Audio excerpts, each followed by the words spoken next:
Legacy is what you pass down to your children and to your children's children. It's what remains of you when you're gone. Many hope to create it. Many more hope to live up to it. Very few ever succeed. The legacy of this show hopes to be about what Westeros means to us, and what we hope it may mean to a new generation of fans, and the generation after that.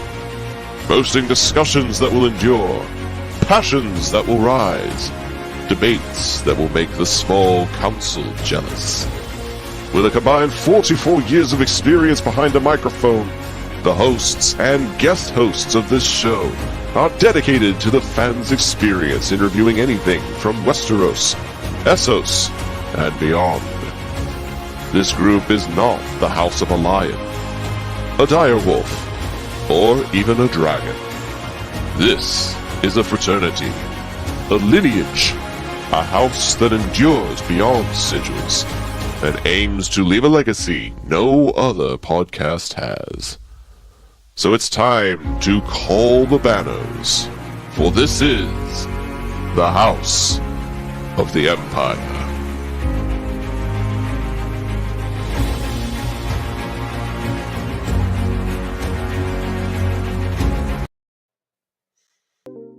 Hey, what's up, everybody? Welcome to a very special live edition of House of the Empire. My name is Zach, and I'm really excited that you chose to spend your evening with us talking about the stuff that's going on in Westeros, Essos, and beyond. We are just 2 short weeks away from the debut of House of the Dragon, and I, for one, am super excited. I know my co-hosts are excited for that show as well. There are a lot of episodes that we've done previously that we did in-house that are going to be published right here on the channel, so be sure to hit like and subscribe so that you know exactly when those videos and discussions drop. But we thought we'd pop in with a special live episode for you tonight, and our topic is a doozy. So if you're with us here in the chat, be sure to join in with this really awesome conversation, because as we anticipate the new show, we're going to do a little bit of a look back at the old show, the one that kind of set the stage for House of the Dragon to even be possible.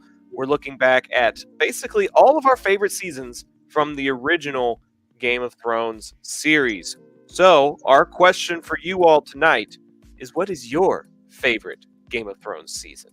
It could be a classic like season 1. It could be the way things finished in season 8. Anything is fair game, and we want to see those answers and your reasons why in the chat. So be sure to join the chat section tonight so that we can, take a look at and highlight some of your thoughts and your reasons as we give our thoughts and reasons tonight. As I mentioned, my name is Zach. I'm one of the co-hosts of this program. Very excited to be here with y'all. And joining me is my co-host, the co-founder of the channel and the co-founder of this show. It's Mr. Sean Giroux. Dude, many happy returns. You just celebrated another trip around the sun. Congratulations to you, sir. I have no idea what you're talking about. He doesn't want to talk about it. He doesn't want to talk about it. He had fun, though. Yeah, it was a good time. It was a good time. Big thanks to everybody who came out and lived like Texas for a day. No, thank you. You can keep it. Yeah. Anyways, That's true. By the way, we did this live show on a whim, so we're not expecting a massive audience by any means whatsoever. However, if you're watching this after the fact, still feel free to comment in the comment section down below, because we do pay attention to that sort of thing, and let's upset some people with some rankings. Oh, for sure. There are going to be some very upset people, particularly in this little square by the end of the evening. I am sure of it. Our friend Kenny is already active in the chat tonight. Thanks for tuning in, Kenny. Favorite seasons of Game of Thrones, seasons 3 through 7. Well, that's rather all-encompassing, Kenny, but I appreciate the input and you chiming in so early on. Let me see. How do you pronounce that? Mentellect? That's what it looks like. Mentellect. Yeah. See, I've grown up around Hispanics, and so 2 L's pushed together makes the Y sound, so I'm wanting to say Mentiact. But I know that's not right. Season 8, never heard of Game of Thrones until the end of Season 7. Got to binge the first 7 and then watched Season 8 only. That's kind of the boat that I was in. I basically binged everything right up until I had to wait like 2 days for the Season 7 finale. And then I had to wait 2 years like everybody else did. But we've all got different viewing experiences, including this guy down here who I haven't actually introduced yet. My apologies, sir. We got a really active chat tonight. But Sir Kieran, the host of Flowers, is back for more fun tonight. Good to have you back on the show, man. Yeah, good to be back. I've been actually rewatching again. I'm slowly chugging along, still in season. I'm still in season 1. Yeah, I just started. Please remember whether you're in season 1 or not. Yeah, just started season 2 here myself. We usually do them, my fiance and I, in increments of 2 episodes at a time because it's 10 episodes in a season. So it's really easy. And then when we get to like the penultimate and the ultimate episodes, we can kind of see those back to back and you know what the payoff is at the end of each season, et cetera, et cetera. But we were catching up on Stranger Things first. She wanted to start all the way back at season 1 and like binge everything of Stranger Things. And so I jumped on board with that because it'd been a while since I've seen it too, and we just got caught up. So I'm in season 2 myself. I have no expectations to be done in 2 weeks. I don't think that's going to happen, but we'll still probably be catching up on Game of Thrones as the new episodes of House of the Dragon release. So it'll be very Westerosi in this house leading up to the debut, and then once the show actually airs. I'm on the penultimate episode of season 7 in my rewatch, and I can't watch anymore this week. So, like, I'm gonna finish just in time for House of the Dragon, basically. You show off. There's a season I'd like to get to, but we'll find out later which one that's the one I'd like to get to. So, I'm actually watching Peaky Blinders right now, which I think has been a really great show. I just finished season 1 of that, so that's another thing I'm doing right now. But just chugging away on all the premium super TV shows. I just rewatched Better Call Saul as well, and just I don't know. That's all I watch now is just the top of the. I watch like the top of the line shows now. Mm-hmm. Like I've been exploring out to other things lately. It's just been like rewatching the really great stuff. But anyways, I'm ready to get right into this show, which is almost the top of the line show. Could be like for a lot of people, it's the top of all TV shows. So it's at the top for me. Whenever I'm talking about top 5 TV shows, this one always makes it on the list every time. I believe I had this at number 1 when we did top TV shows. Me too. It's not my favorite show, but I think it's the best show ever made. Interesting. See, I use special comparisons and phrasing like that for like my top 5 movies because I have top 5 favorite movies, but then I also have top 5 movies that I will never say no to. Doesn't mean that those movies are the best ones ever. It's just the ones that I personally enjoy the most. So, yeah, I totally get that. No, I'm not watching Barry. Is that by the same makers? I do know the show. That's the show that has the guy from SNL on it, I believe. Yes. With the huge forehead. Yep, that's the guy. I forget his name too, but I've seen like previews for it, but I'm with you. I kind of have to be kind of choosy about what I'm watching because I just don't have a whole lot of time anymore. So if I'm going to watch something, I want to make sure I'm watching the good stuff. And that's where I'll take a look-see at that show. Well, that's where Game of Thrones comes in because this one's definitely worth our time, and we're hoping that this episode's going to be worth you guys' time tonight too. We're going to go basically from our least favorite season all the way up to which one was our favorite season. We're just going to go in like a clockwise rotation, one person after another. My least favorite, my 7th favorite, my 6th favorite, and we're just going to go around the horn all evening for the next 40 to 50 minutes, going off with what our least favorite to very favorite seasons of this show are. I will preface this by saying that even the least favorite or worst seasons of this show are still better than a lot of seasons of other television shows that are out there. So if I start ragging on something, it's not because I hate Game of Thrones. I just didn't care for the storytelling that happened in X particular season. But that there's not a season I'm not watching or an episode I'm skipping over. Am I watching? Exactly. I'm watching them all. They're all good, and there's good parts in like every episode, and there's good things in every season, in my opinion. But some things are very infuriating. They can be. And some characters can be very infuriating. Just wait until I go off on Mace Tyrell for the umpteenth time. But without further ado, unless Sean has any objections, I don't know if he can even hear me. I think he took his headset off. Oh, wow. Okay. Well, that answers that. That's right.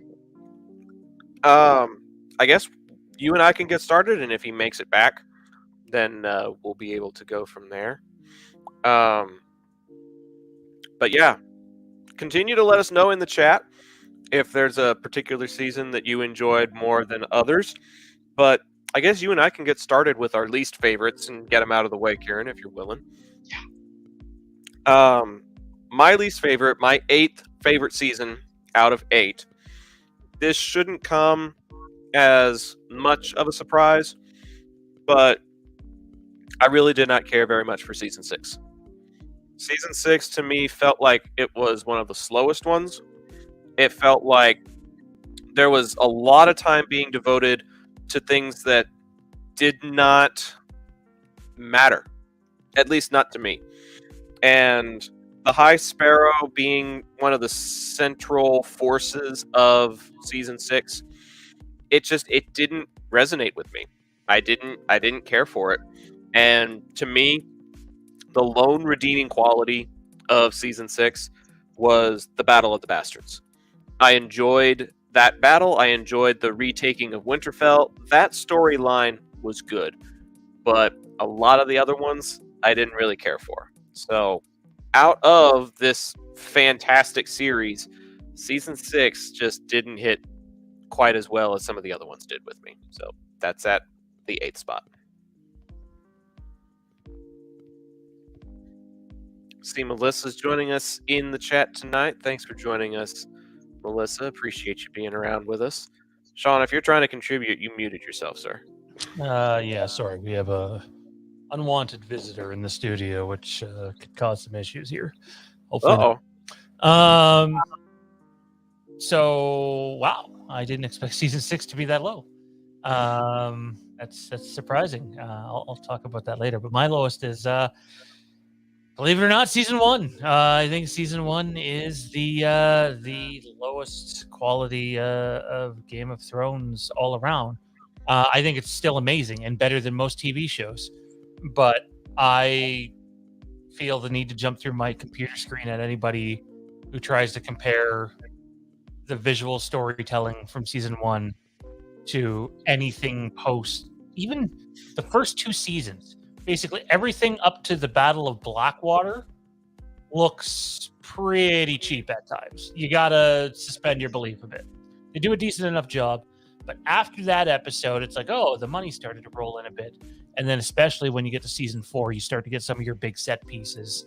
And like, the story is more than just visual storytelling, obviously. The story, the characters, it's a great table setter. I don't not like the season. I love the season. I just think it does exactly that. It sets the table, but it falls short in other areas. Sound design isn't anywhere near as good. The score isn't anywhere near as good. And visual storytelling isn't anywhere near as good as the rest of the seasons, in my opinion. And yet, I don't know if they could have had a better first season to set the table, other than maybe save some of the budget for the Lannister battle we were supposed to see, and they had to cut. Which was unfortunate, but would have been fun to see. It's funny that you mentioned that season. Like, as soon as you said that, I was like, "Oh my god, he's gone fucking cuckoo." He's like, he's off the rocker tonight, guy. He obviously, had some a little bit too much of something, but you know what? I forgot. We always differ so much on things like that, quite often we'll be watching a movie or we'll be talking about a movie, and Sean will always say, like, the shot, like, this shot is amazing, or this, like, set piece is amazing, or these things like that. And, like, yeah, I do like those things. And, like, there's lots of, you know, like, I recognize movies for that reason sometimes. But it's really important to Sean. And so I kind of get that reasoning. I would never, ever, ever put season 1 at the bottom of my list.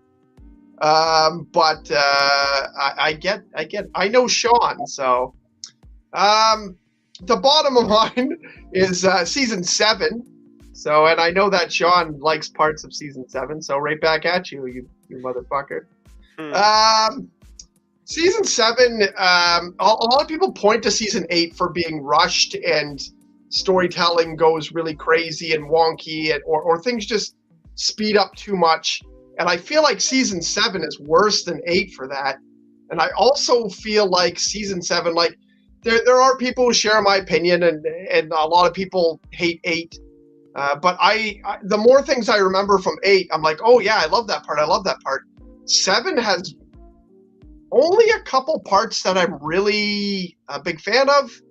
And I really hate all the big character grouping that happens when they all hunt for the White Walkers. I think that's the dumbest stuff, and it makes no sense to me. The whole plot just, I don't know, seems pretty cartoonish to me, and just so many characters that I feel like were forced together to make a super group.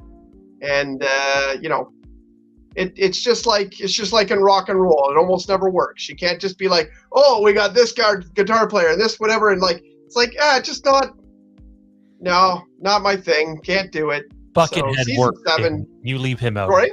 I said Buckethead worked. Damn it! You leave him out of this. Oh, is this a GNR thing? It was. Yeah, it was. Do we want to do a GNR podcast where I just rag on them? Oh man, we'd be there for hours. We would be. Season 7, my worst season. I've heard you speak not so fondly of season 7 before, but like, do you still really like the season? Yeah, no, I still like it. I still watch through it, and there's great parts. And there's great parts to that arc, too. There's great, like, the camaraderie is kind of cool. There are interactions, but it just, like, it feels like, to me, like, you know, a kid was playing with action figures and like, oh, yeah, this person's over here now. And then, no, I want all my favorite characters to be here now. And you're like... Even Dan, for that one, they wanted out. Actually, a lot of people forget this. When Game of Thrones season 7 was first announced, it was announced as a 13-episode season. And so everyone was like, oh, awesome. But then it's shortly like after, 7, isn't it? Final season. And then what happened is they broke the final season up into 2 parts because that's just how big scale the episodes were and how long it was taking them to shoot it. And they definitely, there's too much fast forward storytelling in those last 2 seasons. I agree with that, but there's also so much good. Well, that's just like your opinion, man. Yeah, man. Everyone has one, just like an ass. Oh. Some of them are good and some of them aren't. Except Hank Hill. I'm pretty sure Hank Hill had an episode where they said... True, he has no ass. I actually have seen that episode where he's obsessed about not having an ass. Yes. I've seen like 3 episodes of that show. And that's one of them. That's hilarious. I love it when I make relevant pop culture jokes. Makes me feel like I wasn't a sheltered ass homeschooler like I actually was. Anyways, on to our 7th favorite season, and you know, there's a little bit of controversy coming from me, but my host mode is like kicking in a little bit, where I don't want to like tear down people's thoughts and opinions so early in the show, especially when we got to keep the show going. But I just want to put it on the record that I violently disagree with both of you guys' answers. So I definitely agree with his. I don't know about like I vehemently disagree with both responses you guys have provided. Actually, you know what? You had season 6, so you know what? I basically feel the same about both of your guys too. Yeah. Oh, it's gonna be the war of the 3 kings here. This whole podcast has gone on to like a really great start that we all feel so much differently about the show, and we all love it. That's the beauty of this show, though, is there's something for everybody, and what is something for one person is not it for somebody else. And I think that's what made the show so successful, was it was accessible to so many different audiences and opinions. So Someone asked me to describe Game of Thrones to them on the weekend. They'd never seen it before. And I knew they were a big Chris Nolan fan. And I was like, honestly, it's the back half seasons, you get into like 4, 5, 6, 7, 8. They're like kind of Chris Nolan tackling fantasy. They're shot very much like a lot of Nolan movies are, in terms of the wide scope that they use. And House of the Dragon's done the exact same way that we know of so far. So that's definitely comparable that I would use when anyone's thinking about watching Game of Thrones. Like if you're trying to get away from the violence and the sex and the nudity and the incest, just tell them at times it looks like a Chris Nolan movie. That might be good for some and not good for others. Yeah, I mean, I tried giving an explanation to my dad, and I said it's like Lord of the Rings for adults. Like I've had to put it that way a little bit, because there are times that Lord of the Rings, it has some really great thematic elements, but I always felt like Game of Thrones just kind of took the stuff that you would see in the Lord of the Rings films, not necessarily the books, but the films, and just kind of takes it to the next level.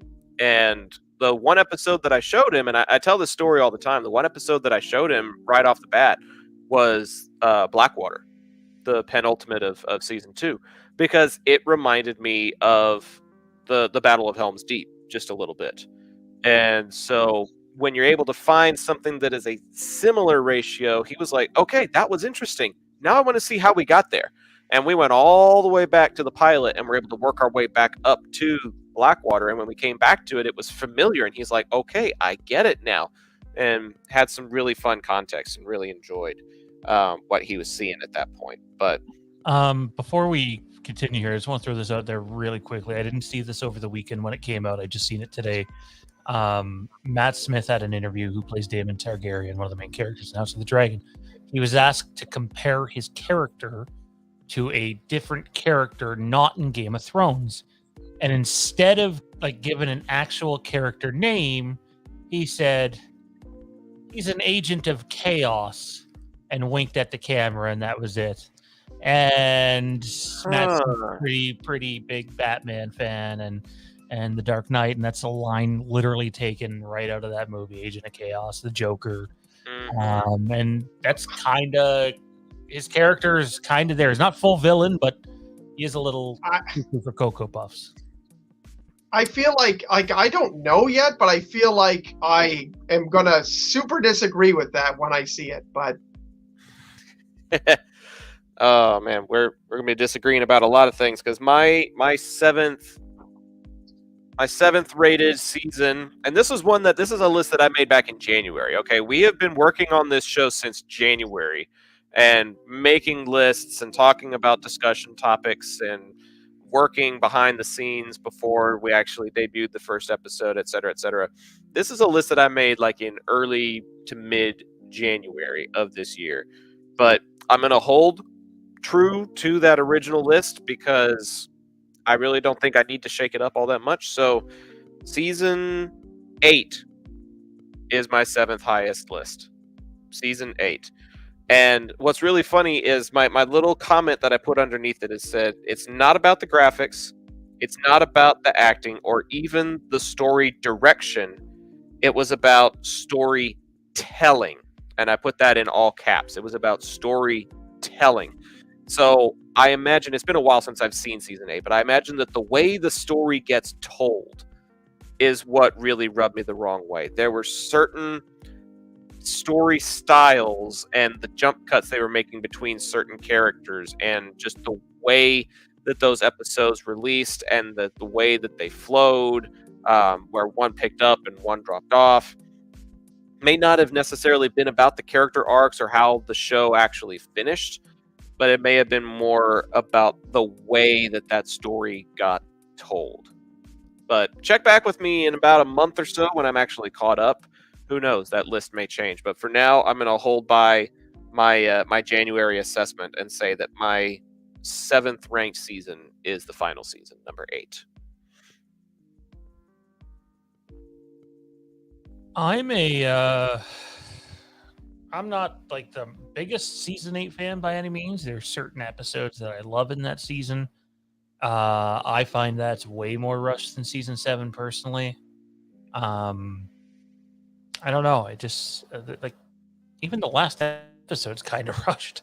But there are really cool things that happen all throughout season 8, right? So it's like there are more events that happen in those 6 episodes of season 8 that I enjoy more than other seasons, and that's why I have it higher than 7th place. My 7th place is actually the season where the Red Wedding happens, season 3. Don't have any real good reason other than one of the main characters we followed for 2 seasons, Robb Stark, literally does nothing after he meets his love interest. Nothing. He accomplishes nothing. He takes a guy's head. He fails at everything. They took what was a really, not they, because George R. R. Martin wrote it, but like Robb was a pretty, I don't know. I think Zach might feel the same. I could be wrong on this, but I was pretty team Robb for a while. I was there, and it's like, I get it. You know, love does weird things to people, but taking Robb out of it the way that he's in it a lot in season 1 and 2. He really is.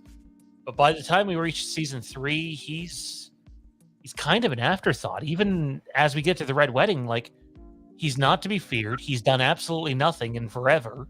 There's no conflicts that we actually see on screen, and it kind of sucked the energy out of the show a bit for me. I liked all the other stuff. I was on board with Daenerys' stuff and Jorah's stuff. Didn't like the guy they had cast as Dario Naharis. That's another reason. I like the recasting much better. Can't remember the actor's name. But yeah, season 3 is my number 7. It was almost my number 8. I kept flip-flopping on the 2.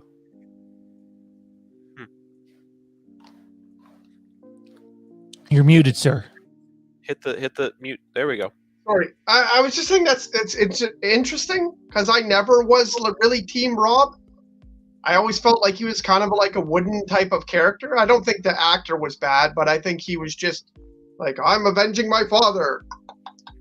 Like, that's how the character is done. And it makes sense. He's young and he's being put in, you know, he's trying to step into the shadow of his dad. But I love the idea that, you know, you got your bastard son, or, well, at the time, bastard son that goes off to the wall and is like, you know, if you've seen Game of Thrones, the show before the book, like I have, then you didn't know this was coming as much, but it was like, you know, Jon Snow is just this guy. He's going to go nowhere and fucking do nothing. And you're like, Robb Stark, he's this big character who's going to step into his father's, you know, boots and really be the spiritual successor to Ned. And then, like, you know, obviously that's not what happens. And it ends up being that Jon ends up being the wiser of the two, I think, most of the time. But you're muted again. Much wiser. Yeah, and much wiser. And I mean, Jon ends up for a lot of his faults being the same as Ned in some way, but then also being kind of an improved version, or maybe he just had better people around him. I don't know. But I love when Jon died, I wasn't like, oh no, like he was my favorite. I was like, or sorry, when Robb died, I wasn't like, oh no, he's my favorite. I was like super surprised and whatever, but I was already attached to other characters. And yeah, season 3 is definitely not on the lower end for me. I have season. Well, I kind of mixed it up here a little bit. It's so hard. So I don't know if I talked about this on air, but there's 3 groups for me, and the bottom group doesn't matter. It's the seasons that I'm like about. I thought it was interesting that Zach said season 6, part of the reason he didn't like it was the High Sparrow, because that's the reason I don't like season 5, is that the High Sparrow's in it and annoys the hell out of me in that season. But I guess I find that the stuff in season 6 that's other than the High Sparrow storyline to be much better, because I have season 5 here for the same reason as Zach had season 6. The High Sparrow storyline is just the most annoying garbage. It doesn't make any sense to me. I absolutely hate it all through both seasons. It drives me nuts. I don't understand why they can't get around it. Like, they don't explain in the show that, you know, maybe the city's faith is so strong that they'd be pissed off or whatever. It's like, these guys they wear fucking 2 chains. Like 3 of your knights could take out the whole goddamn army. Like, it's just so annoying. It makes no sense to me. They don't explain it in such a way that it's a moral conflict. Yes, they do. I literally not to me. Want their whole reason for not just going in there and killing them all is because the first victim would be Marjorie. The first person they'd kill would be Marjorie, and that's why they don't do it. I mean, I get that. Like, I get that. They have her as captive, but like, it's just. There's no way that they couldn't figure out a plan to get in there. There's no way they couldn't get around it. Like, there's no way they couldn't sneak someone in there or do something. They could do it. Like, it doesn't make sense to me that they couldn't outsmart a bunch of cult people and one High Sparrow, who seems like a pretty smart guy. And I mean, in fairness, they kind of do. I mean, she kind of does with Qyburn. Well, but everybody else. But it didn't have to go on for 2 seasons, damn it. Didn't that make the death it so took much way more too long. satisfying, though? Like, speaking Sorry? on that, didn't that make that episode starts with the Light of the Seven. Zach and I used to use it as an intro way back in the day. And it's like the whole, they blow up the Sept bit with Cersei and Qyburn. And for me, I'm with you. I fucking hate his character for 2 seasons. Can't stand him whatsoever. When he comes on screen, it's almost like Sam in Old Town for me. I hate Sam in Old Town. Can't stand it. I have no interest in it whatsoever. And yet, by the end of it, when she actually blows them all up, I was kind of like, yeah, Team Cersei, even though I've hated Cersei the entire time. Yeah, I was happy because they were gone. But, like, at the same time, you know, we lost other characters in that were like, okay, that's how it ends? All right. But we lost Mace Tyrell in that, too, so yay! Loras Tyrell's in there as well, too, right? Yeah, Loras, they're all there. Because he turns and he's like, yeah, anyways. And I actually didn't mind that character either, and that storyline made that character like not even anything. They like blanked out that character. Anyways, yeah, season 5 can't stand. It just doesn't have enough stuff outside of that makes that season good, and that one storyline bothers the crap out of me. I have a retort, but I'm going to save it for whenever season 5 shows up in my list. On to our 6 spots, and we might need to speed it up a little bit. We're over a half hour into this already, and we're only at our number 6 on the list. And that's what happens when you get really spirited about this show. And honestly, from about here on, this is kind of where it got tougher for me, because pretty much everything from the other seasons, I was able to find like a jewel or like a diamond or something that really, really stood out and emphasized to me. In fact, like the list that I've got for my 6th spot is larger than the stuff that I've got for my 4th spot. Like, I have a lot of stuff from season 2 that I enjoyed, but season 2 is still at the 6th spot for me. And even though you've got a beautiful city like Karth, even though you see like the beginning inklings of Daenerys becoming more of a dragon-like leader, especially when she kind of lectures the 13 about how she will like exact revenge on them, even though she's on her last breath, essentially. Tywin has his scenes with Arya in season 2, which is some of the best interaction in the whole show, in my opinion. When Tyrion becomes the Hand and he starts playing the game with people at King's Landing, so much fun to watch. And the Battle of Blackwater happens in season 2. So there's a lot of really good, really redeeming things about season 2. I just cannot, in good conscience, put it any higher than the 6th spot. So that's where it falls for me. But I still really enjoyed season 2, and I'm looking forward to some of the other stuff that I'm going to be seeing in season 2, because I'm only like 2 episodes into it right now. But that's where I'm at in my rewatch right now, and I'm excited to see the rest of it. You guys are insane. We're all insane. We're staying up late on YouTube talking about Game of Thrones. Just so we're clear, just you did say season 2, right? Season 2 is at my 6th spot. Yep. That's what I thought. Yeah. Season 2 is also at my 6th spot. Hey! For all the same reasons. So, Battle of Blackwater is great. Tyrion and Bronn carry that season, in my opinion. I actually found the Night's Watch stuff Beyond the Wall in that season to not be anywhere near as good as the other seasons, which is tough because I really like Gior Mormont. Really dug the character, really dug the relationship. I think part of it is just me not being overly fond of Jon and Ygritte in seasons 2 and season 3. They never did it for me. And yes, I realize they married in real life, so clearly they have chemistry. But yeah, no, season 2 for me is number. So you guys were so upset about Rob dying, but you put his best season in. You just throw it off. I didn't. He did. I didn't. We haven't. You guys said you were Rob Stark fans. I am a Rob Stark fan, but he's the one that had that season lower. We haven't discussed season 3 for me yet. No, he's in season 2. Don't throw me under the fucking bus about Rob Stark and how he does in seasons 2 and 3 when I haven't talked about season 3 yet. Just do shit. All right.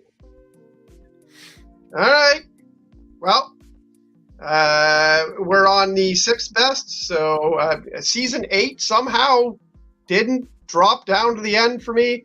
I get the whole thing. I get the whole idea and everything everyone complains about. I agree with some of it. I don't agree with some of it.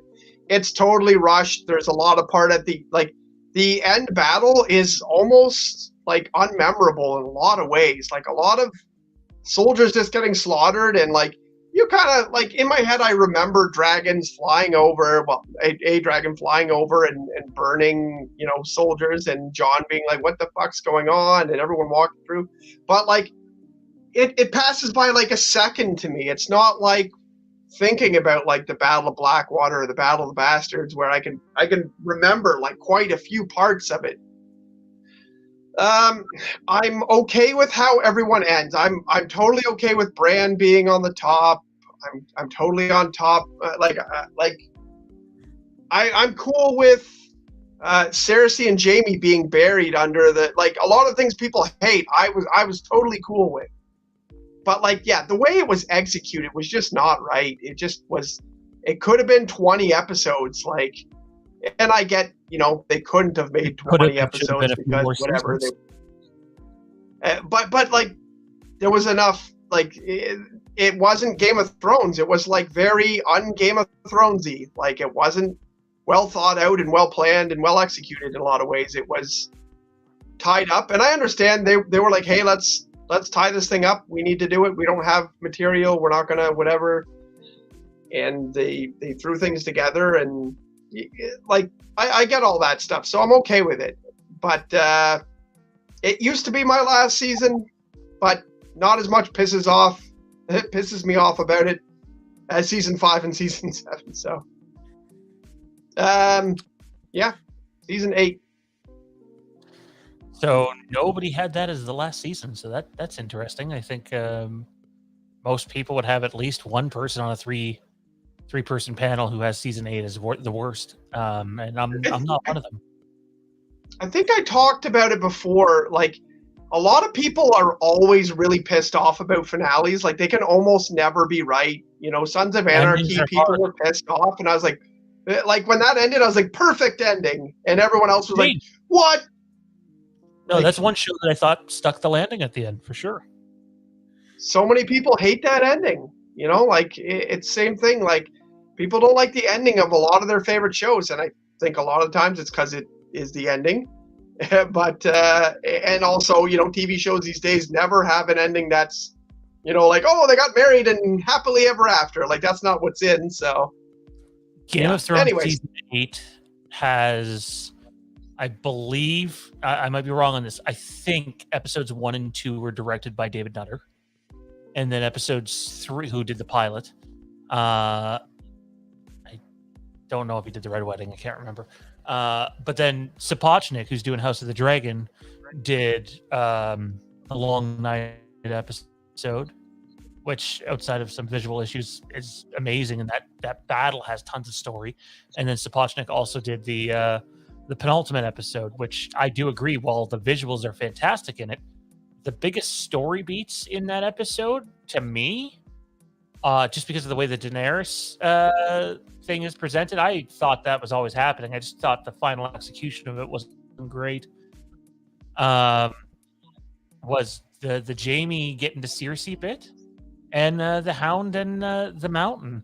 But that said, you could tell that the finale of season 8 was directed by Dan and Dave, who you typically don't want to direct, and they just wanted to direct the last episode because it was the last episode, and it's one of the worst directed episodes in the entire series, if not the worst directed episode in the entire series, and it shows.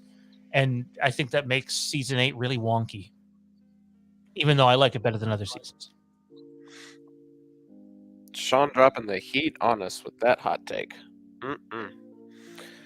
Are we on to our 5th spots then? We're into the top 5 finally? Yep. Yeah, I'll jump ahead of you since I just talked about it. Mine's season 8 there. I don't need to talk about it anymore. Oh, well, there we go. Season 8 has been covered. That is his 5th spot. This one may draw a little bit of controversy. I don't know, but just because, again, I have a hard time placing it any higher. I've got. You know what? I'm gonna call an audible. I'm gonna flip this. I'm gonna put season 5 at the 5 spot. I'm gonna put season 5 at the 5 spot because hearing Kieran's argument about how much influence the High Sparrow has in season 5 just kind of reminded me how much I fucking hate that dude. And even though there are some really, really great high points in that season, season 5 has the Sons of the Harpy episodes. Particularly the arena battle that you see that is very reminiscent of Attack of the Clones. It's got Jon's election as Lord Commander of the Night's Watch. It ends with him being killed, which is one of the most dramatic death sequences in the entire show, in my opinion. And it's got one of my favorite episodes, if not my very favorite episode in the whole show, which is Hardhome. I love the way he displays leadership traits when he's trying to make his way through wildling encampments. I love how he's willing to sacrifice himself for people who aren't willing to trust him yet, and the intensity that the walkers approach the Hardhome encampment really emphasized to me how fucked everyone in Westeros is if they make it through the wall. And so there were a lot of really, really big high points in that season, but at the same time, there were some things like the influence of the High Sparrow at King's Landing that I just did not care for. So it's very didactic. It kind of separates some great storylines, some not great storylines, and it kind of becomes a bit of a mixed bag of season. Yeah, you know, like Hardhome is great, but it doesn't make up for burning Shireen at the stake. Fucking stupid, fucking Stannis. Fucking. Yeah, I'm looking at you, right, Sean? I'm not looking up, but I'm looking at the screen right at you right now. Fucking Stannis. Yeah. Goddamn season 5. So that is my number 5. Kieran? And we touched on Tron's number 5 just a moment ago with season 8, so I guess it circles down to Kieran. Oh, okay. Sorry, I was in like a little bit of a rage there. Season 6 will be here for me. Season 6 is the same thing. It's the High Sparrow, but it's the better of the 2 High Sparrow seasons. It does have Battle of the Bastards in season 6, right? Yes, it is. I feel like season 6 is where Jon becomes the main focal point a lot of the time, and you really get into him. And I really, I feel like before that, season 5 you got to see a lot of him, but like season 6 is when he's the guy, and he's he's leading the big army. I remember kind of thinking that the show was like, I was like, this show is kind of like a little bit centric, on Jon, and it kind of, like, in a way it was bad, but in a way it was like a lot of people's favorite character, including myself. At the time, my favorite main character, I guess. My favorite character is obviously the Hound. I'll probably say that every single episode that we have here, but. Go for it. Season 6, long story short, it's the better of the seasons with the High Sparrow in it for me. And as much as I put Battle of the Bastards down in our battles ranking, it's not bad, and the story surrounding it leading up to it is very good. I think that Ramsay Bolton is an amazing bad guy. I think I hated him. I might have hated Joffrey more, but I definitely, you love to hate Ramsay. You're like, oh man, I hate that guy so much, but you realize it's being done so well. It's not like the High Sparrow where I hate him so much because he's boring and it just drags. Like Ramsay, I could watch all day and just be like, oh, I fucking hate that guy, but I'll watch next week. So, good. We're getting to some of my more prized seasons here. Yeah, this is higher on the list. This is right. I said I hope where so. Sorry, go ahead, Zach. It's getting tougher. It really is. I think I'm lagging out. Just a little bit, but I kind of jump the gun a little bit sometimes too with my thoughts, and I'm just like, oh, I want to talk, and then I don't shut up appropriately. So that's that's partly on me. Onto our fourth spot. At spot number 4 is actually season number 4 for me. There's a lot of death in this season. Season 4 probably has some of the most poignant death sequences in the whole show. Oberyn appears, and then Oberyn dies. Shay dies. Joffrey gets murdered. Tywin dies at the end of the season. There's a lot of death that happens in season 4, but there's also a lot of really interesting story sequences. One of the ones that I highlighted is that in this season is when Jaime learns to fight with his opposite hand. His hand's been chopped off by this point, and he is now basically learning all over again how to be a swordsman, how to be a fighter. And it's almost like a rebirth for his character in a way, too. And so you're starting to see some of Jaime's growth and resurgence of life at the same time you're seeing all of these people getting killed. So I liked the flow of season 4, and I particularly liked some of the more surprising death sequences. I thought it was very poetic that Tywin died on the privy. What are we? 4 or 5? Number 4. Number 4 for me. Okay, so I'm getting confused here, and you'll see why. Number 4 for me is season 5. I dig season 5 quite a bit. I'm trying to pull it up here because I just watched it not too long ago. But like, there's a group of like 3 back-to-back episodes. The Gift, which is Jorah fighting in one of the earlier pits. Tyrion comes out, presents himself to Daenerys. Hard Home, and then the Dance of Dragons, all back to back to back. I don't know if there's a better 3-episode stretch in all of Game of Thrones than that. And I love it. Like we get a couple of good back-to-back ones where they're just mind-blowing, but to get them back to back to back, that's hard. I don't really count season 6 and 7 or 7 and 8 in with that because they're so much shorter. Of course, you're going to get some epic sequences back to back in those ones. But I really dig season 5. I don't want to say what the moment is because I actually just got an idea. We could do a ranking of our favorite Game of Thrones moment from each season. So, like, not tonight, obviously, but like, for example, like, what was your favorite? Not necessarily moment, but what was your favorite storyline of each season? Game of Thrones is an ensemble. You follow different groups of characters. There's usually about 4 or 5 different stories happening at once. I know for Kieran, I think he said he loved the Hound and Arya's bit. Before.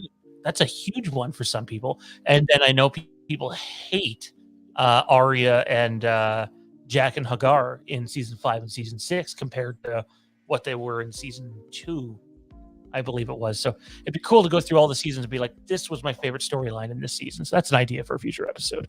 But yeah, season 5 in spot 4. Sorry, I'll shut up. As long as we don't have to rank them, I'm down for that. Favorite moments of it or favorite storyline of each season is fine. Yeah, but if we have to rank them after that, too hard.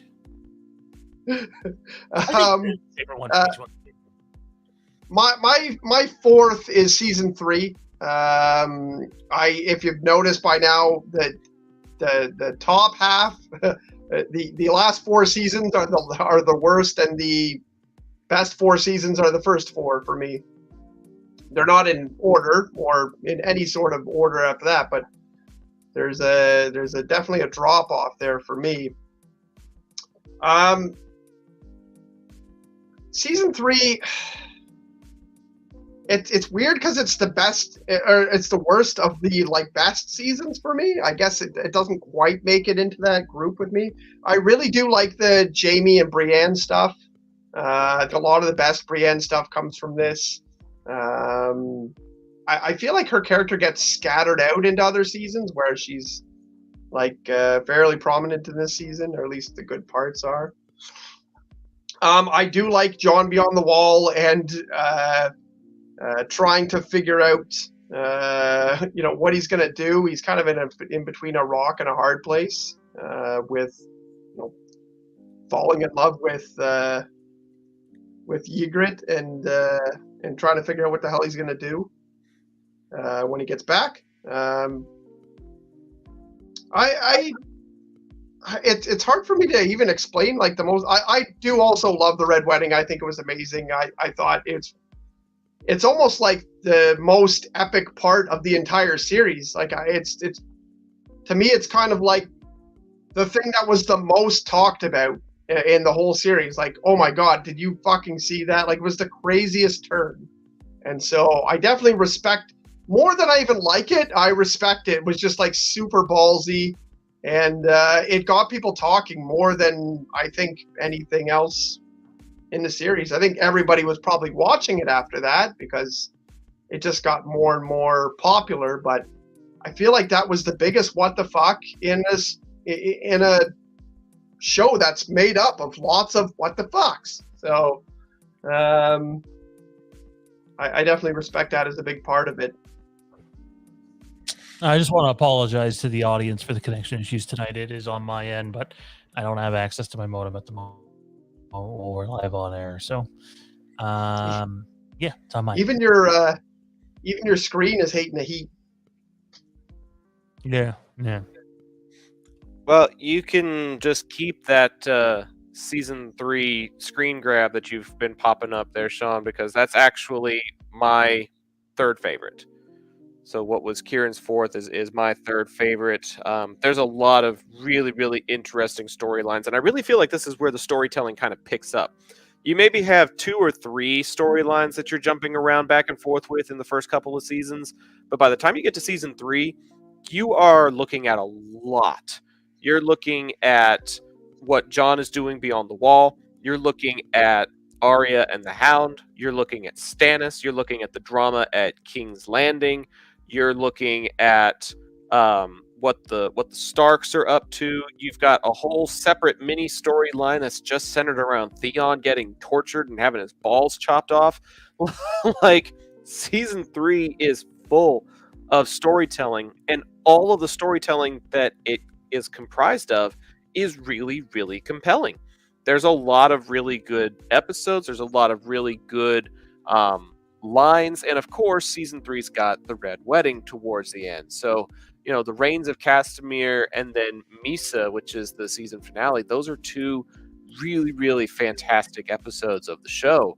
And it may be a little underrated for some, but or not talked about as much. But Daenerys and her conquest of Yunkai is a very important turning point for her character. She goes from leading a Khalasar to being queen of a region. And now she gets the opportunity to impose her law, her rules, her reign over a certain territory, almost like a trial run before she is ready to start her conquest of Westeros. And you get to see who she is and who she aspires to be as a ruler. And you get a taste of just how successful she may end up being at that, or how unsuccessful it could end up being. So there's a lot that happens in season 3, and a lot of it is really, really good. I also personally don't care for the Jon Egret storyline, but I understand where they were trying to go with it, just to see if they could test Jon's loyalties so that you kind of see where his honor lies, et cetera, et cetera. But I didn't really care for that storyline all that much, but it was still a really fun season to watch. So season 3 gets the bronze medal for me. You know nothing, Zach Arnold. I know very little.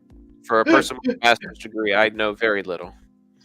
You did bring up a point that I just wanted to bring up. I haven't really talked about Daenerys at all in my season ranking.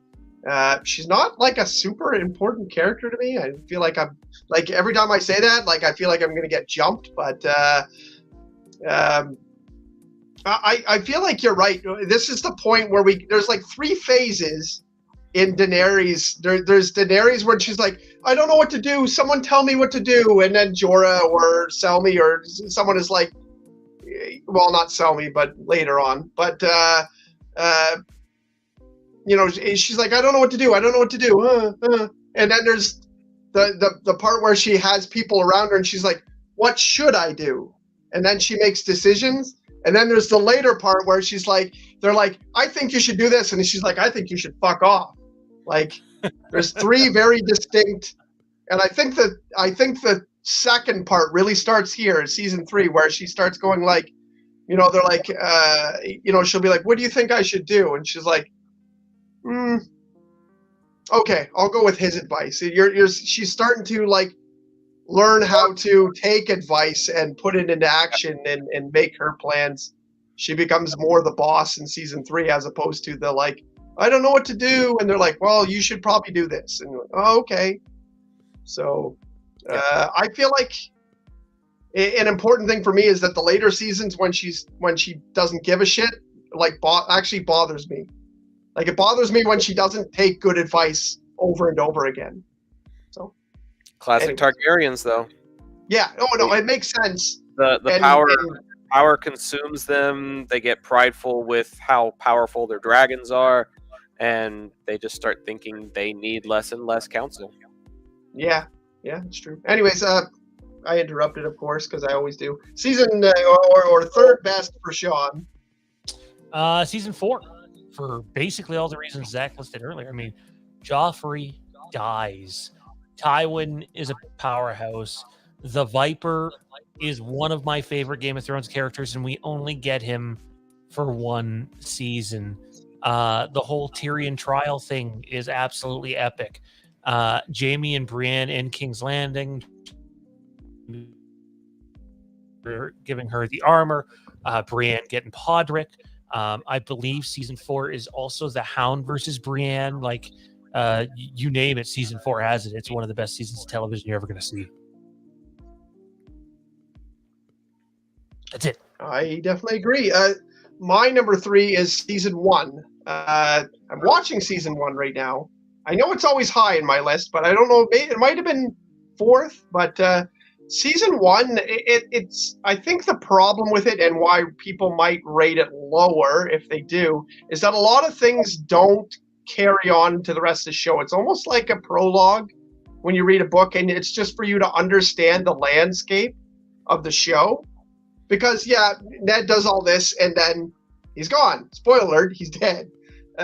So all the cool things that he does and says are kind of lost. And he's also, you know, like, you go back and watch season 1, and you're like, oh, yeah, he's, like, one of the best swordsmen. Like he's very well respected by, you know, even Jamie, who, you know, I feel like wants to fight him just because he wants to say, I'm better than this guy. He's really good. And Selmy also says that, you know, he's, you know, he says that that Ned would beat him, and Ned says, no, you'd beat me. And they're definitely pumping each other's tires.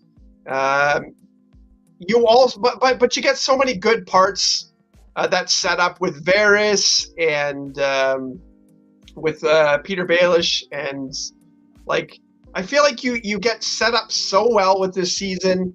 And it's just because you don't get Robert Baratheon and you don't get Ned anymore after season 1 that you kind of forget about some of the great parts. There's also really, really good lines. I mean, being as I'm watching it right now, there's just so many things that I love. I love when Ned explains that, like, he doesn't do tournaments because he doesn't want his enemies to know what his moves are or what he can do. I love the start of the storyline between the Hound and his brother, the Mountain, and, you know, the Mountain gets pissed off and tries to kill Sir Loras, and the Hound steps in and says, like, you know, you're not bullying someone else. Obviously, my favorite character, so sticks out a lot to me. And then, you know, the Mountain just goes and chops the horse's head whole off, like with a sword. And there's lots of parts in season 1 that I feel like you forget about because the characters don't, you know, they're not there anymore. The most important characters die, but there's just so much great stuff and so many good lines in that first season. I do understand Sean's saying that, you know, like, there's not crazy expensive shots where you see entire landscapes and crazy cities and things like that. You know, for good reason. You know, the budget is not inflated to its full potential yet, but it doesn't take away from the season at all for me. And I'm a really, really big Sean Bean fan, so. Oh, I love Sean Bean. He's my favorite Lord of the Rings character as well, so. Sean Bean's amazing. It's always tragic that we didn't get more of him.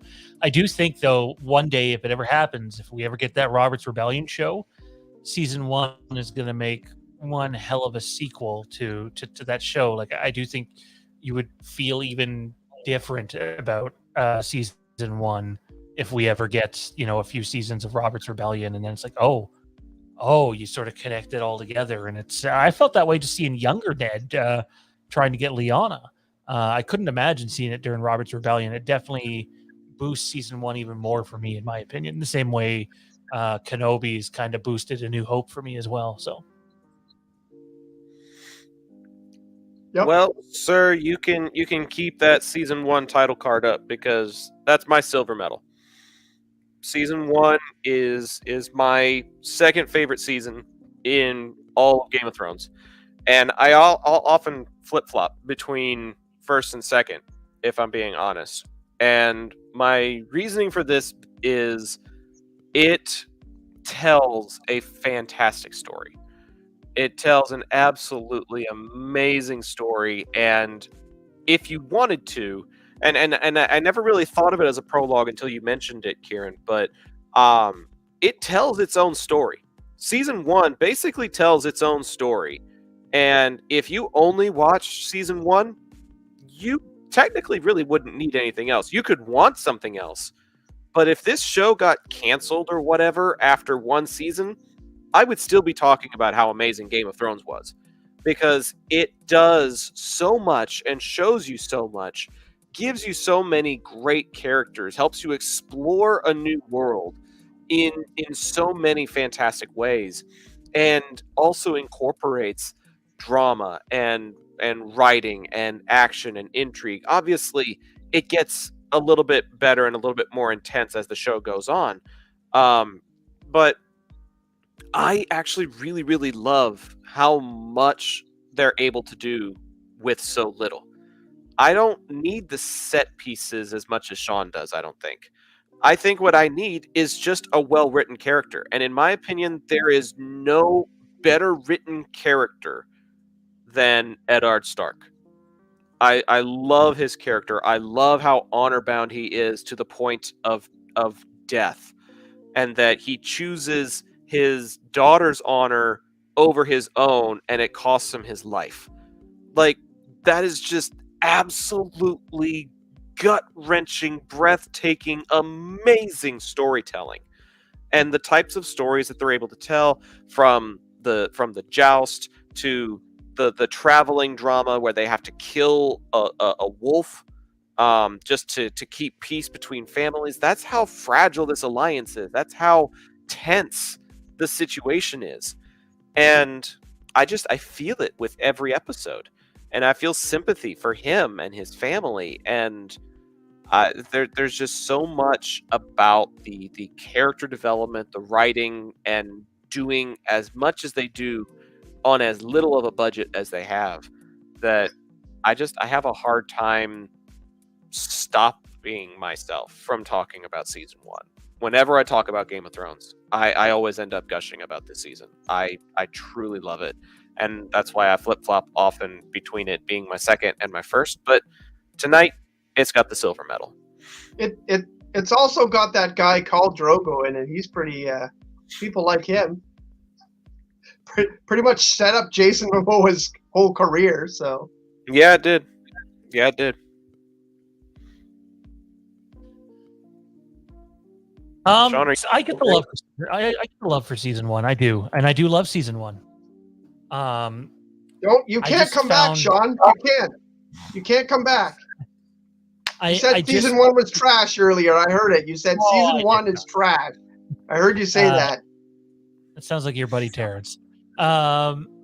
Anyways, I didn't know that I needed those set pieces from Game of Thrones until I got those set pieces from Game of Thrones, right? So it also probably, you guys were talking earlier in the show tonight about how you sort of first started watching Game of Thrones. I forget which one of you brought up. I think it might have been Zach. And for me, I started at, right before the Red Wedding, basically.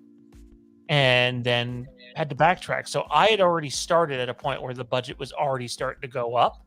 So that when you go back to season 1 and 2, it's a little bit different. It's like people that watch, Star Wars today. If they watch the new movies and then go watch the original trilogy, there's a definite visual difference between the two, for sure. But that's not the only reason. There's other reasons, and some of them are my favorite characters get more play in further seasons. Jon Snow, Jorah Mormont, Jaime Lannister, all those guys are more prominent in the seasons going forward than they are in season 1. So what does get the silver medal for you then? Season 6. Season 6 gets the silver medal for me, actually. And this is a recent change, because before it was probably, middle of the pack. But season 6 has some just amazing episodes. You get the reunion of Starks, right? We get Jon and Sansa, and we get Sansa and Bran. Is Bran season 6? Yeah, Bran season 6, is he not? No, season 7. I can't remember. Sansa and Jon. Bran's after season 6, I think. Bran's season 7. But we get Sansa and Jon in season 6. We get the Battle of the Bastards. We get the blowing up of the Sept. We get a bunch of stuff with Jon, and just like the Stark background, and getting people to fight for him, and seeing like House Mormont, which is obviously a big deal for me. And then season 6 for me is where Daenerys sort of came into her own, where she was finally like, yeah, I can do this. I got this. I'm okay. She got the Dothraki back. I just love everything about season 6. It's fantastic, and it's funny because I've heard people who shit on Dan and Dave say season 6 is their favorite. Meanwhile, they don't seem to realize season 6 isn't a book, like, at all.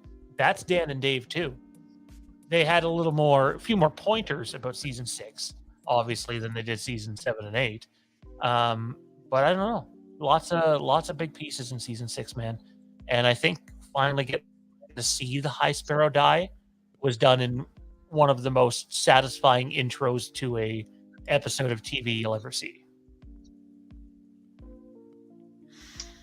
We're at number 2 now, right? Season 2 is my number 2.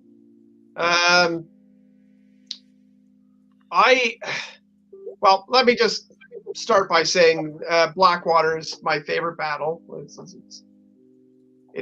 I absolutely love it. I think that even though they kind of teased the big, the big solution, I really liked it. I liked it for the Hound. I liked it. I think it's the best season for Tyrion as well. I like seeing him put Joffrey in his place. I think Joffrey was the original, bad guy that you were just like, oh, I can't wait till he fucking dies. And it takes forever. It takes longer than any other bad guy, other than Cersei. But I don't know. I never really loved to hate Cersei. But in the same way that it was with Ramsay, and I like the season because I like hating Joffrey. I feel like I really enjoyed the fact that he was just such an asshole. And it's funny, I was reading an article that basically said, like, the best bad guys are the bad guys where you can understand the reason why they're bad. And Joffrey is like one of the only opposites that's just amazing bad guy. He's just a spoiled fucking terrible kid. Like, he's just such an asshole. Obviously he's been brought up to believe that whatever he does is what the king gets, and whatever he wants he gets, and he's a spoiled little asshole. But I absolutely love to hate him this way, and I loved seeing how he treated Tyrion and how Tyrion treated him back. There's lots of back and forth between them. That's great. It gets worse in season 3. Well, worse in a way that it gets better, but really enjoy it in season 2. I don't know what else to say. I guess Blackwater is the biggest part of it, though. I think that's my favorite episode, and that's helps push this season up for me. The build up to Blackwater is incredible. Like, the whole season is to build to that battle, and it was worth it. Yeah, it was the whole season. Like, what are we gonna do? What are we gonna do? Like, they're gonna attack us from here. We don't got ships to we don't It's just like, what are we gonna do? What are we gonna do? And then they kind of mention like, oh, don't we have some stuff? And then you kind of forget about it by the time the battle comes, and it's pretty amazing. And it sends that fucking asshole Stannis back where he belongs, nowhere near that. I knew you were going there. Stannis had that battle won. He had it won. And the Tyrells had to get involved. So maybe that's why I like season 6 so much. All those Tyrells get blown to hell for their betrayal of Stannis years prior, even though but there's one Tyrell that we all like, right? There's no way that anyone doesn't think that Olenna Tyrell is Olenna cool. was great. Yeah, fucking awesome. One of the best she's a fucking force of nature. She's so fucking amazing. I just watched the episode. You can hate every other part of that family, and you could easily hate every other part of that whole thing. I don't, but I get it. but you can't hate her. She's just such a fucking amazing character, and just played so well too. Just watch the episode where she tells, at the very end of the episode, she tells Jaime that it was her that did it to Joffrey, and it was just such a marvelous acting job. That conversation is just fucking like that's Oscar-winning shit there. Fucking amazing. And then it spawned so many memes. I remember the meme culture with like pictures of the Pope and stuff becoming very, very prominent after she is sitting there in that headdress saying, "Tell Cersei." It's like pictures of cats or pictures of the Pope. Like it was ridiculous how many parts of the meme culture were using that quote as well. So I mean it was very prominent. Just sent it to you guys, the one that I was thinking of. I love that scene. I love Olenna. She is the one exception to the Tyrell family that I will admit that I enjoyed her character. Didn't care for Loras, didn't care for Marjorie, definitely did not care for Mace. He can go jump off a fucking cliff while whistling a tune. Oh, he's your favorite character, you know it. But I do believe it's time to wrap things up. And yes, Sean, to answer your question, I'm very on board with this. Sean and I actually have the same number one. So in the effort of saving time, without further ado, our favorite seasons of Game of Thrones, Sean and I, season 7. It's so many. How do you guys live with yourselves? So many pieces of the puzzle coming together, and it's like Avengers meets Game of Thrones for me. It is all of the important pieces that we have spent so many years investing into finally having the payoff that we were wanting, with such great character developments, the big set pieces that Sean enjoys, the big character payoffs that I enjoy. There's so many pieces of this season and so many things about it that I enjoy, including that scene with Olenna. That happens in season 7. Yeah, season 7 is just, oh man, it was incredible. I remember you catching up to be able to catch it was either the last episode or the last 2 episodes of that season. Same with Tommy too, actually, or actually Tommy might have been season 8, but it's just so glorious. There's so much payoff for things that we waited so many. Well, for those of us that watched a long time, so many years. For those of us that have binged it so many episodes, and like John and Danny meet, we get that. We get the end of House Tyrell, literally.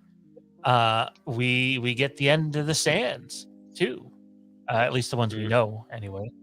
At that point, the merging of houses, basically, between Stark and Targaryen, is something that dates all the way back to season 1, because we're beat over the head in season 1. The Targaryens burn the Starks. The Targaryens burn the Starks. It comes up time and time again. So for this to be the conclusion, the reveal of who Jon is, the transition from showing him as a baby to him getting ready to be anointed as the king, the best episode ever, the Avengers Beyond the Wall. I think that's what I'm going to call it from now on, thanks to Zach. Kieran hates it, but I fucking love it.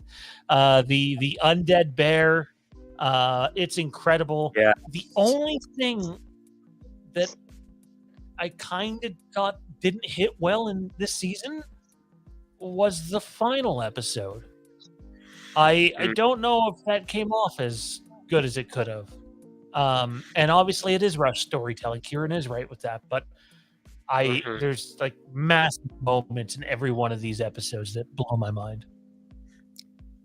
I think two of my favorite episodes of the whole show exist in this season. The Spoils of War, which is the sacking of Highgarden, and well, that happens in the Queen's Justice, at the end of the Queen's Justice, but you're seeing the aftermath of the sacking of Highgarden, and you see Drogon and the Dothraki in Westeros for the first time, and you realize just how royally fucked Westerosi are when you go up against just one dragon. And that scene, that action sequence there, in my opinion, is one of the best we ever get. And then Beyond the Wall is one of the best episodes as well. I will admit, Dragon and the Wolf probably wasn't as well done as it could have been, should have been. It did feel rushed. I will concede to that. However, the final sequence where an undead Viserion blasts a hole through the wall in a matter of minutes, and you see the White Walkers making their way south. When I realized that was how the season was ending, I was finally caught up. I had finally finished my 10-day long, 11-day long binge of the show. I was all the way caught up, and then I'm sitting there going, wait, what the fuck? I gotta wait to find out what happens next? I can't hit play next episode? Like, I sat there going, this is what the King's Landing flea bottom peasants feel like. I have to wait like the rest of them. And it royally pissed me off because I was so invested in the show at that point that I could not physically wait to see what happened next. You know, the real reason people hate season 8 outside of the rush storytelling is the fact that season 7 did end like that. And then you waited longer than you ever had to for a Game of Thrones season. It was almost 2 years. And it was never that long in between seasons until that point.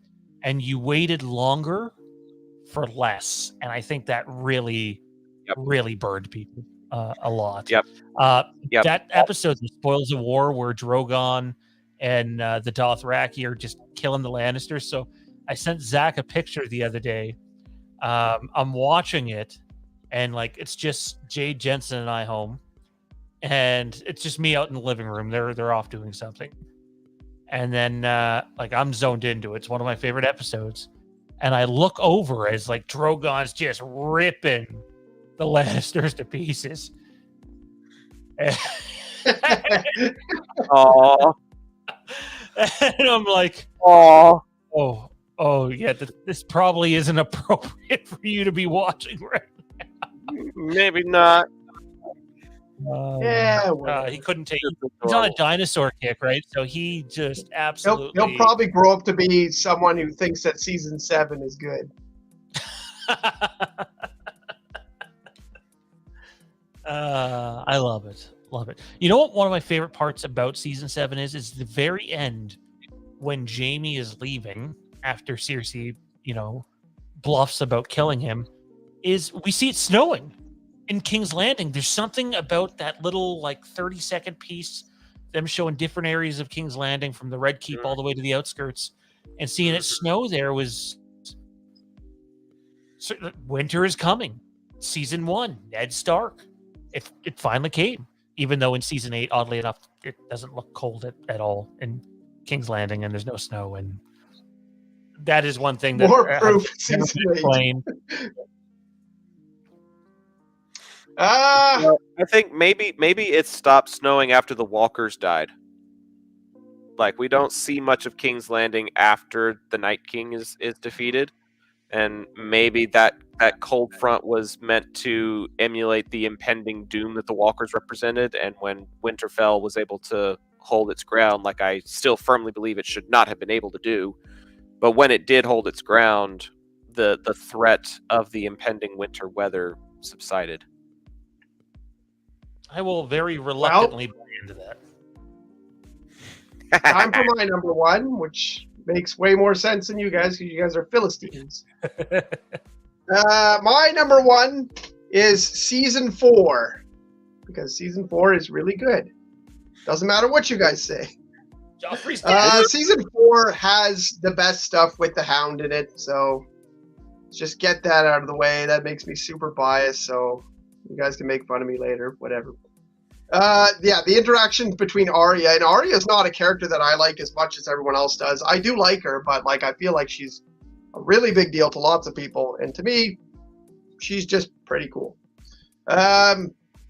Absolutely love anything to do with them together was awesome, and I thought was great, and a lot of growth from both those characters. Obviously, they didn't want to be together really, but two was better than one. Traveling around in a world where they were both afraid that they were going to get killed by their many enemies, and the Hound was delivering her and hopefully getting some cash for it. And Arya was getting the fuck away from them, and knew at least that the Hound wasn't going to kill her because that was his ticket. It has the fight between Brienne and the Hound, which I put in my battles. I think I was the only person to put a one-on-one battle in there.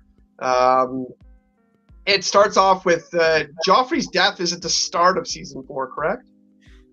Early portion, yeah. Yep. Yeah. So that's a really, and that part, that's awesome. And it was definitely, I think it was the most satisfying death. I really, like, the fact that Ramsay died was great, but the way that Joffrey died, just absolute agony and terror and absolutely scared that he was going to die any second now was awesome because he was such a fucking asshole. So it was great. It was great to figure out who did it and why. It started the trial part. It's and Oberyn, an amazing character. You brought up, you found out who did it and why, and I don't know if we found out about Olenna's part in it in season 4. I can't remember, but everyone always seems to overlook Littlefinger killed him too. Everyone overlooked that, and it's like, no, it wasn't just Olenna; it was Olenna and Littlefinger. And I don't think anything gets done in Westeros without either him or Varys knowing about it, or being part of it, or letting it happen even. So, one of the parts about Game of Thrones that I love, as much as I'm not a fan at all of Peter Baelish, I definitely love the idea that they see everything and they get to influence what happens the whole time, at least until Varys, skips out and goes to Essos. But yeah, Oberyn is an amazing character. Loved him. Obviously, everyone would like for him to be in the show longer, but that just made it all the crazier during the whole trial thing. Scenes between Jaime and Tyrion at that time, visiting him in jail and things like that. Really great conversations between the two of them. Just honestly, I feel like pretty much everything is good in season 4 to me. To me, like, every episode is good. There's not really anything I don't like. I feel like every episode is good, and that this is the season. I was saying, like, if I could get to season 4 before the show starts, that would be great. Doubt I'll make it there. One episode a night will not even get me there. So, but maybe I'll watch 4 episodes tonight now. It's less than 2 weeks. Which is crazy, absolutely crazy to think about, because we've been thinking about this show or any sort of follow-up or prequel or sequel or anything to Game of Thrones we've been thinking about forever now, right? So Game of Thrones was off the air when we met, right? So, we've been talking about Game of Thrones for a long time, so. We have. It'll be exciting. It'll be interesting. Maybe we should watch some episodes together. They would have to be season 8 episodes next week. No. I mean House of the Dragon. Yeah, that'd be cool. Yeah, I can't do that because y'all are in Canada and I'm in Texas. So y'all over there, someday. y'all over there making plans, and I'm just like, well, I guess I'll go fuck myself. When we get 1 billion followers, we'll fly you down. 1 billion. Sounds good. As soon as we eclipse PewDiePie, I'll come up and visit Canada. I'll have. So you're telling me there's a chance? There is. What I'm really looking forward to is just getting to dive back into Westeros and get to explore new characters. I think one of the things that's been a highlight of tonight is just talking about the character arcs and the character developments that we've got from our favorite characters, whether that be the Hound or whether that be the Starks. There's people in there that we latch onto that we gravitate towards, that we enjoy seeing how their story comes full circle. We get a whole new cast to do that with in a couple of weeks. And that really, really excites me. And who knows, if this podcast sticks around long enough, we may get to have an episode just like this where we rank our House of the Dragon seasons. And that would also be a really cool thing to do. So there's a lot of Westeros to look forward to, and a lot more conversations to be had here on House of the Empire. But we're very, very nearly ready to wrap things up for the evening. We talked about all of our favorite seasons, some of the things that we enjoyed the most from that previous show. But if you hit the like and subscribe button, you'll be able to get notifications on when we end up talking about House of the Dragon. The reason it's called House of the Empire is because we are our own group. We are our own fraternity, our lineage, as the intro says. That's going to be talking about all the shows. There may be another spin-off. There may be an animated show. There may be stuff from House of the Dragon that talks about Robert's Rebellion. There's a ton of content from Westeros that we're going to get to explore. And as long we might as even get a book eventually. Eventually, yeah. I wasn't gonna touch on that, but you touch on that all you want. Maybe Damn, one. I jinxed it. Every time someone talks about it, it gets delayed a day. Every time someone thinks about it. Yeah, so it's still gonna be delayed indefinitely. I still assert that he may not release it until posthumously. That way, he doesn't have to deal with whatever criticisms happen, and it's a lot more gauche to criticize a dead man. So I think we may not get it until the man actually passes, but that's just my working theory. Don't know where Sean went, but Kieran, appreciate you being back for another hour and a half of really, really fun discussions. Thanks for being a part of it. What ways can the folks at home keep up with you when it's not House of the Empire time? I mean, you can catch me on the Fandom Empire Facebook groups. You can just find me on Facebook.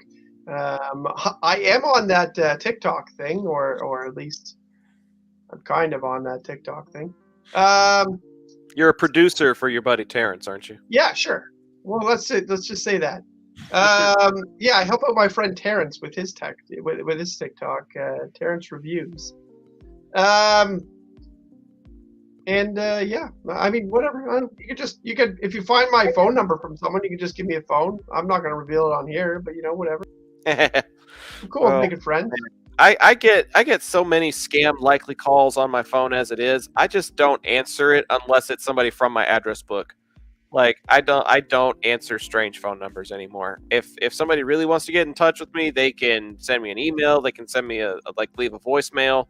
Like I don't really answer the phone that much anymore. So kudos to you that you still do that. Sean, I know it's a bit longer of an episode than you intended it to be, but hopefully it wasn't any less enjoyable. In the interim, what should the folks at home be looking out for here on the channel and for future episodes? So we got some shows starting on the channel, but I don't know how active the channel is going to be with pre-produced content in terms of like update videos and stuff, just because of how busy the channel's going to be. You have Ian and I that are going to be handling Andor, and then we'll have Johnny, Kieran, and Tommy all give an Andor take on the Fandom Empire show when that's happening. You have us handling House of the Dragon. You have Kieran handling Rick and Morty.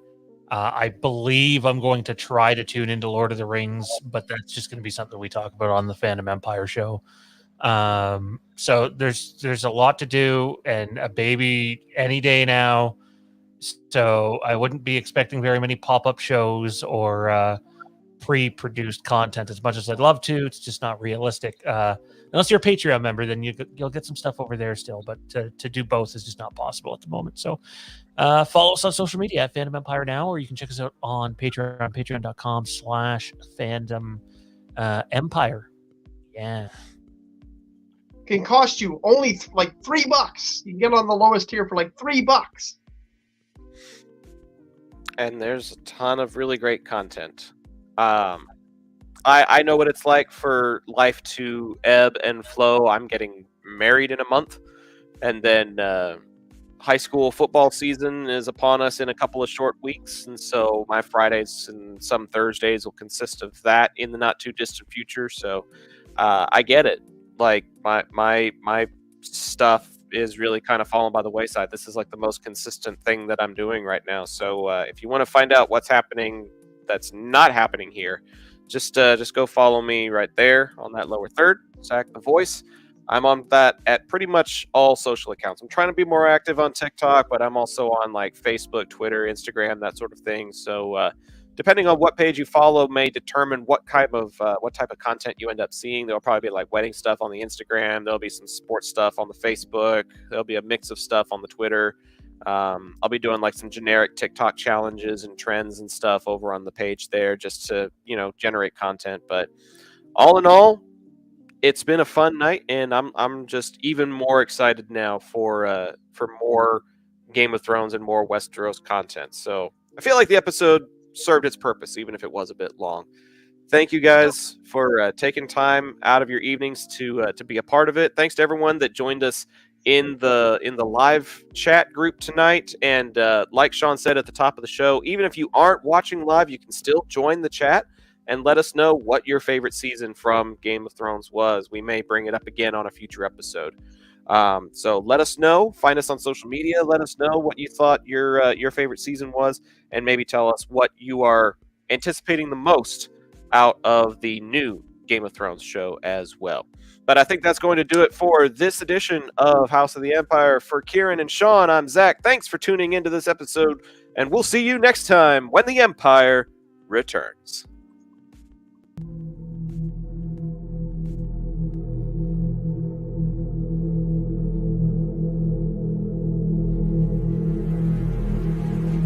Legacy is what you pass down to your children and to your children's children.